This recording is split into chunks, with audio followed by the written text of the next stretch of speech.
Chapter 2. Means and Methods of Inquiry.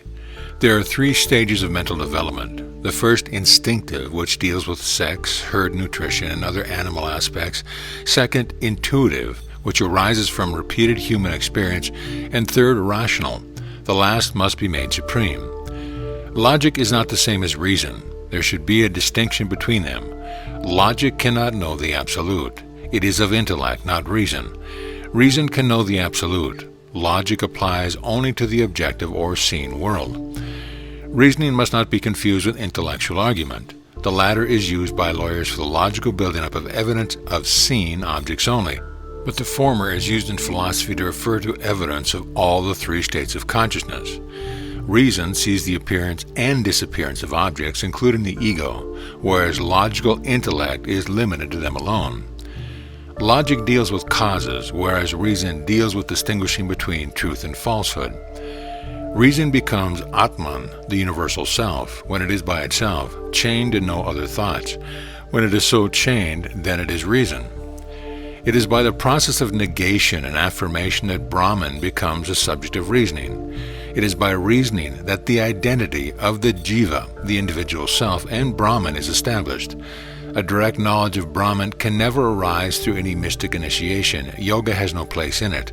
It can arise only through reasoning. Want of faith is the obstacle to religion. Want of inquiry is the obstacle to philosophy.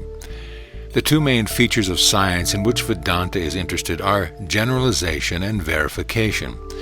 We should start with science to understand the world, but we must finish with philosophy, for the full explanation is essentially philosophical. If science pursues its researches and does not stop, if it seeks constantly also to ascertain truth, it will be led into philosophy, because there is nowhere else for it to go. Modern science is the starting point of philosophy. Science, however, deals only with one side, whereas philosophy deals with all, inside and outside, the knower and the known. For it is the knowledge of the whole of existence, that all is the universal self. Modern science leads in the end to the discovery that the world is mind and that causality is non-existent.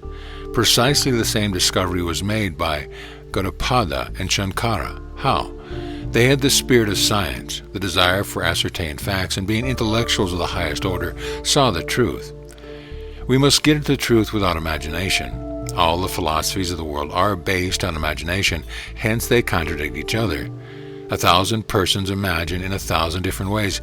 Each one believes that what he imagines is true. But where's the proof?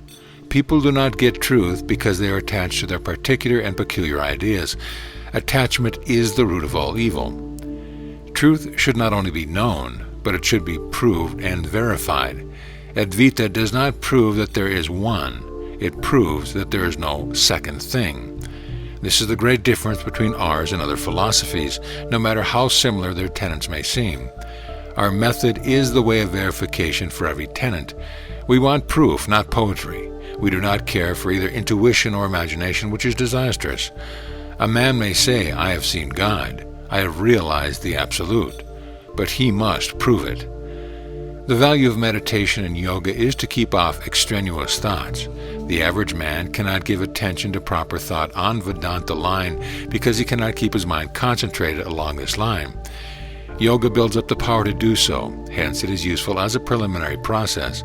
We still the mind in order to get thought control, but once this control is attained, then we must begin to think, to use one's mind again in a perfectly concentrated way and endeavor to understand the Vedantic truth. Yoga's value is to detach the mind from this imprisonment in the body. Yoga is intended to remove mental conflict and further to keep out doubts and passions. It means keeping the mind always calm and alert. Yoga is a psychological training which is necessary before philosophical inquiry. A sharpened intellect is necessary to perceive truth. Those who lack mental acuteness will not be able to grasp the meaning of the relativity of the three states. Such a dull intellect may, however, be perfectly adequate to handle the affairs of the world, and a man might be clever, astute, and a successful businessman, and yet remain incapable of grasping truth. The sharpness which is required is the subtlety and ability to move amid abstract ideas. Similarly, the greatest scholar, however learned, may be unable to grasp it, because it requires real thinking and not mere memorizing. Vedanta demands perfect calmness of mind. If you want to get truth, keep out attachments and dislikes, anger, and hatred from the mind. Emotion cannot be killed, but it must be brought under the control and check of reason. Reason must be kept on top, as emotion often leads a truth seeker astray. That which dupes 99% of people is taking satisfaction for truth. Beware of that which satisfies your feelings. If you do not take away the ego, the me, no proper inquiry into philosophical truth is possible, but only into religion. The ego magnifies what it prefers or desires, thus distorting outlook and incapacitating for truth. The notion "I know" prevents the mind of all from entering truth. It stops him from changing. Change is necessary in life. In practical as well as in cultural life, people must be ready to change if they want to progress on any line. You must be ever ready to criticize your own belief, to suspect your own fallacious thinking. The mind must first be trained in the Vedantic way for a long time. Then only when it reads such books as the Brihadaranyaka and the Mandukya Upanishads does the true meaning of the text become apparent. Hence we cannot give a sudden revelation of Advaita in 1 or 2 letters, or in an interview or 2. A course on personal mental training must be undergone. Hence we say both the philosophical books and a living guru are necessary to the seeker. The Vedantic method is discussion between teacher and pupils, not a dogmatic laying down by his authority. You yourself must do the work of seeing truth by using your own judgment and reason. Nobody else, no guru, can do it for you. The right kind of seeker will accept and search for truth, whether it brings bitterness or sweetness, whatever it tastes like for its own sake.